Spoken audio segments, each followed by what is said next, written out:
His hand stayed on me longer than it should have. I felt his breath near my ear. He was too close, but he didn't back away. I knew it was wrong, but I couldn't bring myself to move away. Because Mark is my stepfather, my mother's husband, and we have come too far to just pretend that nothing happened. I was 18 when my mother introduced me to her new husband, Mark. He carried himself with the confidence of a man who had seen much of life, a real man, not a college kid. My mother was instantly enchanted by him, and I found myself drawn in as well. Yet beneath the surface of his calm charisma, I soon noticed something unsettling: his gaze. It wasn't a casual look of admiration. Instead, his eyes held a deliberate, scrutinizing quality that made me question every encounter. The moment that set everything in motion happened on an ordinary afternoon. I had just left my room wearing short shorts and an old t-shirt, nothing more than a comfortable outfit for a warm day. As I walked down the hall, I caught sight of Mark. He slowed his pace, his eyes locking on mine for a moment that felt too long. "Nice outfit, Laura. Don't let anyone force you to hide your beauty," he said in a measured tone that left no room for misinterpretation. His voice was calm, but the weight of his words hit me hard. I flushed instantly, aware that his compliment carried a meaning far beyond simple praise. After that day, our interactions became charged with an intensity that I couldn't ignore. I began to notice how he positioned himself during our conversations, the way his eyes tracked every move I made. There was an underlying current to his behavior, a silent language that spoke of hidden intentions. Even though I understood on some level that such attention could lead to dangerous territory, I couldn't help but feel drawn into the magnetism of it all. It wasn't just the occasional comment or the passing glance. Mark's behavior was deliberate. Whether he was offering a remark that seemed perfectly ordinary or standing a little too close when we talked, every interaction made me aware that his interest went beyond what was acceptable. I kept replaying that moment in the hallway, his words, his gaze, and wondered what exactly he meant by urging me not to let anyone make me hide my beauty. Was it merely a compliment, or was there a darker implication hidden behind his measured tone? The more time I spent around him, the clearer it became that nothing was accidental. Each conversation, every shared moment, built up an unspoken narrative that threatened the boundaries of our relationship. I felt as if I were caught in a game where every move carried consequences, a silent challenge that neither of us wanted to overtly acknowledge. I was aware of the risks, of crossing a line that should never be blurred, and yet the intensity of his attention pulled me in deeper, stirring emotions that were both thrilling and dangerous. I began to question the reality of the situation. Was it possible for a man like Mark to see me only as a daughter in need of protection? Or did his lingering looks and precise comments reveal a far more complicated intention? I didn't have the answers, but I knew one thing: every moment with him left me with a growing sense of both excitement and foreboding. His presence was a constant reminder that our lives were now intertwined in a way that defied conventional norms. I felt the pressure of this forbidden attention with every step I took around him, each encounter rewriting the rules of what I thought was right. Looking back, that first encounter in the hallway changed everything. It wasn't just a compliment, it was a signal that marked the beginning of an unsettling game, one that promised both allure and inevitable consequences. Now, as I stand at the threshold of a future I never imagined, I realize that every glance, every word, and every gesture was a step toward a destiny fraught with danger and complexity. Yes, you won't believe it. He is my stepfather. And as I reflect on that moment, I understand that the forbidden glance was only the start, a prelude to a series of events that would force me to confront the limits of trust, desire, and the boundaries that separate right from wrong. We started spending more time together. It happened by chance, or maybe not. My mother was held up at work, leaving just the two of us in the quiet confines of the house. I was in the kitchen, preparing dinner with my usual focus on the task at hand. The rhythmic chopping of vegetables filled the silence until I felt a subtle shift in the air. Before I knew it, Mark had stepped into the room, closing the distance between us in a manner that was anything but accidental. While I stirred a simmering sauce, I felt his hand brush against mine, light, almost imperceptible, yet charged with intention. I paused for a heartbeat as his fingers lingered on my skin, sending a ripple of conflicting signals through me. Then he spoke, his voice measured and calm, but with a weight that defied the ordinary. "These hands aren't for the kitchen, Laura. They are for something greater." I managed a laugh, trying to convince myself that it was merely playful banter. Just a game, right? I thought, dismissing the shiver that ran through me. But beneath that casual facade, I sensed a deliberate effort in every move he made. Every interaction, every accidental touch seemed calculated, pushing the boundaries of what was acceptable. That evening, after dinner, we moved to the living room to watch a movie. The room was bathed in a soft, dim glow from the television, which cast flickering shadows that danced across the walls. We sat close together on the worn sofa, a proximity that made the space feel charged with a tension I couldn't ignore. As the movie played, the dialogue faded into the background, replaced by a silent challenge between us. At one point, our conversation died down, and I stole a glance at him. His eyes, intense and unwavering, locked onto mine as if searching for something unspoken. I felt the electricity in that moment, the silent dare that said our next move could either seal our fate or pull us back from the edge. Without a word, he reached out again. This time, his fingertips traced a deliberate path along my wrist. The touch was soft at first, almost tentative, as if he was testing a barrier we both knew existed.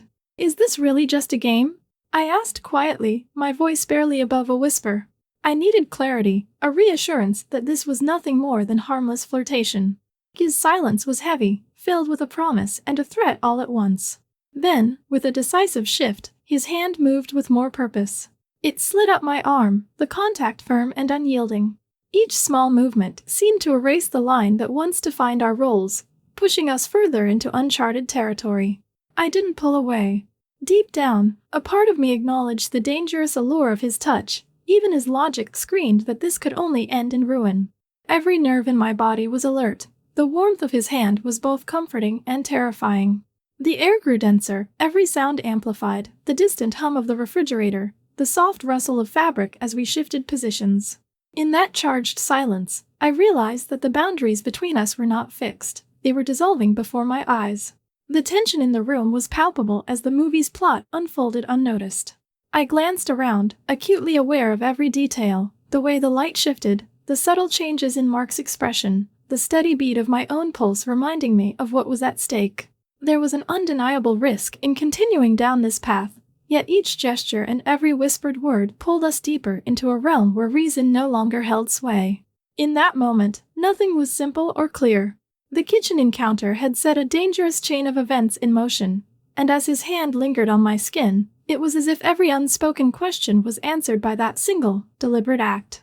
There was no turning back now. Every touch, every glance had irrevocably altered our dynamic. I sat there, caught between desire and caution, knowing that each second was pushing us closer to a point of no return.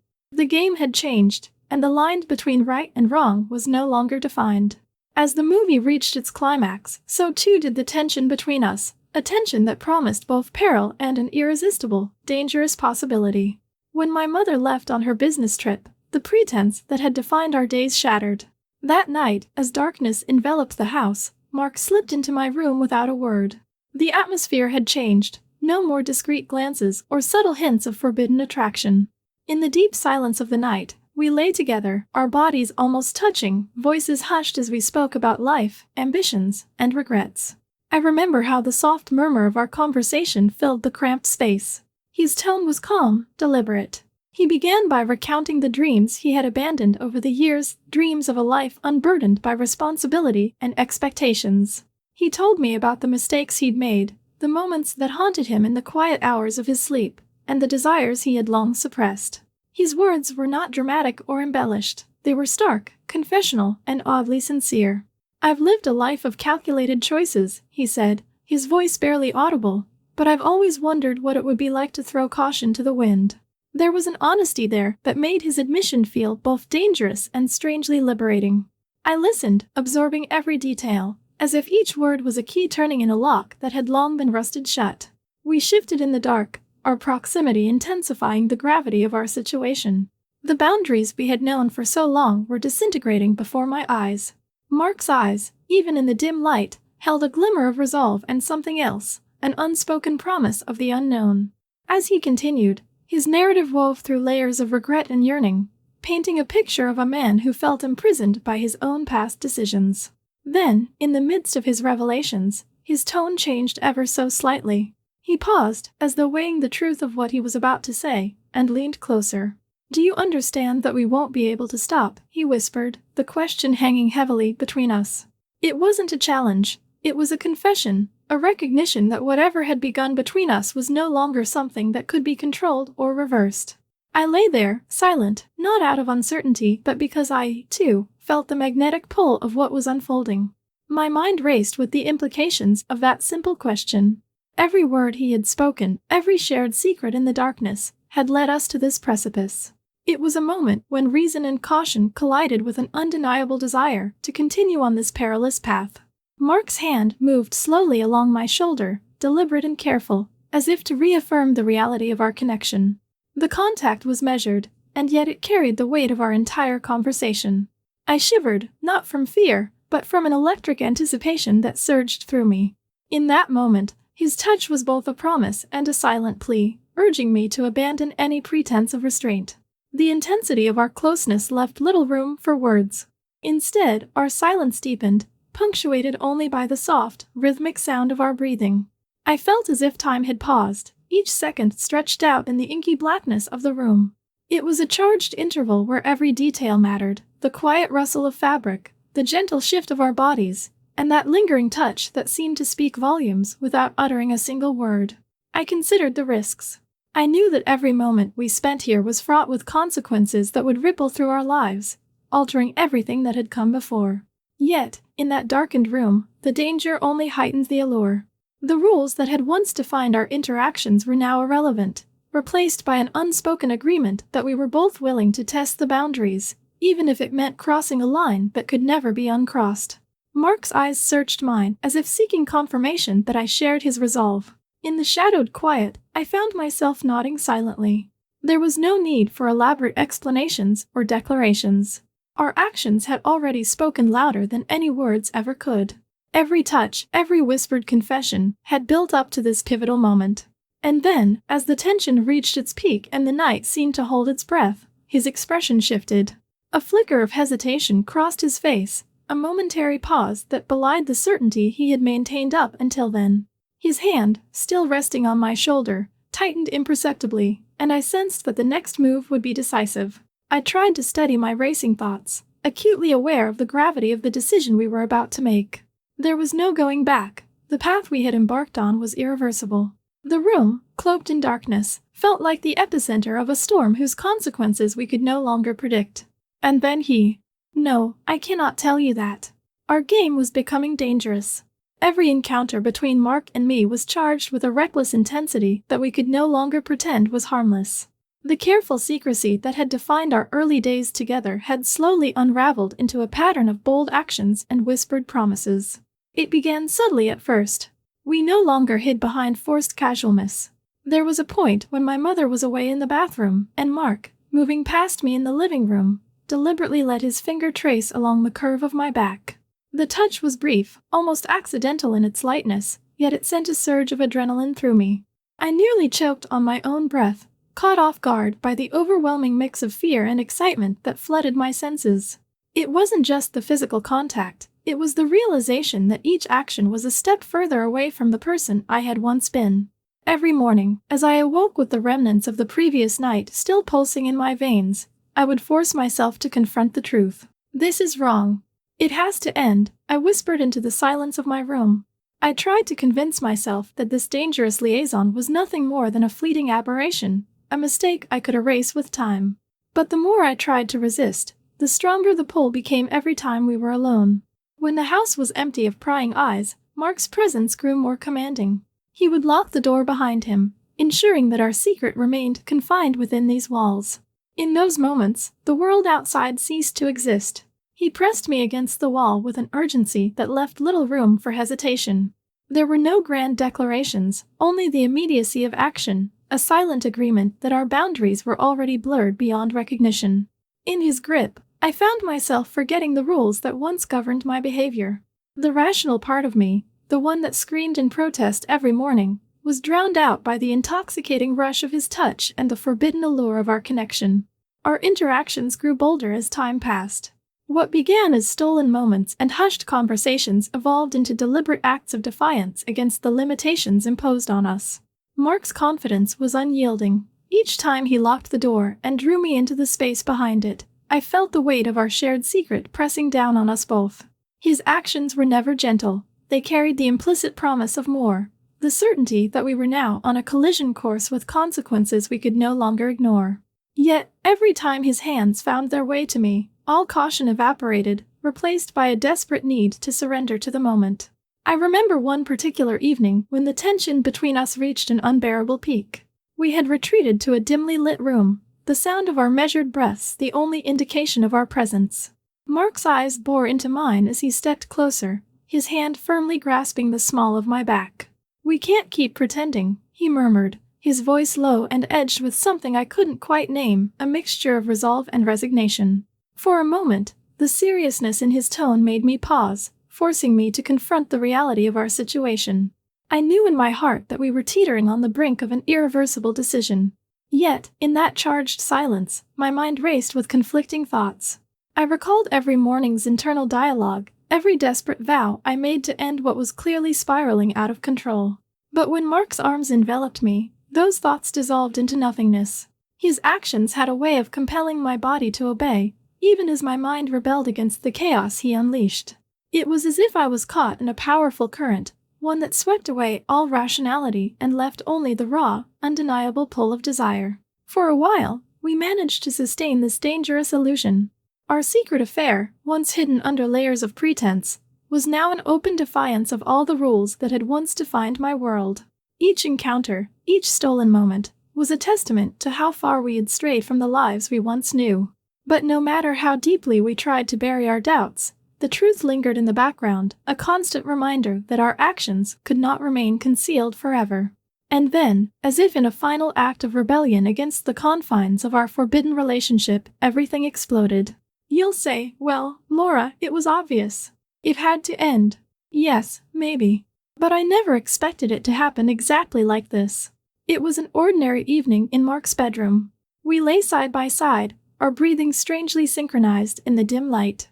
I tried to focus on the quiet rhythm of the room, but every second was heavy with the implications of what we had been doing. The air felt thick with tension as if every heartbeat was a countdown to something inevitable. Mark shifted closer, his tone low and resolute. "I won't let you go," he said firmly. "We'll tell her. This is no longer a secret." His words hit me like a cold wave. In that moment, as I lay there with him, the reality of our choices crashed over me. I shot up, my pulse pounding in my ears, and turned to face him, searching his eyes for any sign of doubt. Instead, I found only determination. "No. Mark, you don't understand. She'll kill us." I snapped, my voice barely a whisper yet heavy with terror. I didn't want to believe it, but his plan made everything all too clear. Our secret was now a powder keg, and he was ready to light the fuse. Mark's response was a curt smile. "Or she'll understand." He didn't elaborate, didn't wait for me to challenge him further. His eyes hardened as if he had made up his mind and there was no turning back. The tension in the room was electric, our conflicting desires and fears colliding in a charged silence. Before I could react, the door swung open with a force that shattered the fragile calm. My heart froze as I saw her standing in the doorway, my mother. Her face was an indescribable mix of shock, rage, and betrayal. In that instant, the room seemed to spin, the air around us cracking with impending doom. I can't recall the exact sequence of events that followed, everything blurred into chaos. I remember her scream cutting through the silence like shattered glass. The sound was accompanied by the crashing of dishes and a flurry of movement that filled the room with noise and confusion. Mark opened his mouth as if to explain, but my mother's fury silenced him immediately. She struck him, a single, decisive blow that knocked the wind out of him. Then she turned her gaze on me. You with him," she demanded, her voice trembling between disbelief and rage. The words hung in the air, and I couldn't find my voice. The accusation was unambiguous, and deep down, I knew there was no denying it.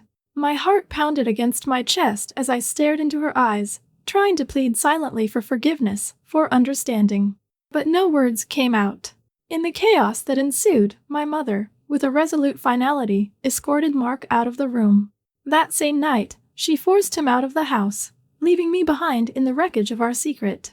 The cold finality of her actions cut deeper than any physical blow could. I was left alone, Not just in the empty space of that once hidden bedroom, but in the vast, overwhelming emptiness of a future now stripped of certainty. I still hear the echoes of that night, the sound of her desperate cry, the shattering of porcelain, and the heavy silence that followed Mark's departure. It wasn't just the loss of his presence that hurt, it was the loss of the illusion we had built together, the dangerous game we had played until it could no longer be contained. Now, as I sit here and piece together the fragments of that shattered evening, the truth is impossible to ignore. My mother's eyes, filled with a mix of fury and heartbreak, saw everything. Her realization, as raw as it was, left an indelible mark on my soul. I know now that nothing can be undone, and every moment of our forbidden liaison had led to this irrevocable end. Yes, you won't believe it. He is my stepfather. And now, he's gone. Gone from our lives, banished by the very secret that bound us together. The aftermath is a mess of broken trust, shattered expectations, and a future that is suddenly unrecognizable.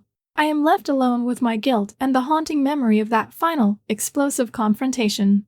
There's no dramatic showdown or heroic rescue, only the quiet, devastating collapse of a fragile illusion. In that small, stark room, the game we played ended not with a bang, but with the sound of a door closing, leaving behind nothing but silence and regret. And as I face the uncertain days ahead, I am forced to reckon with the truth. Sometimes, secrets aren't worth keeping, because the price of silence is too high.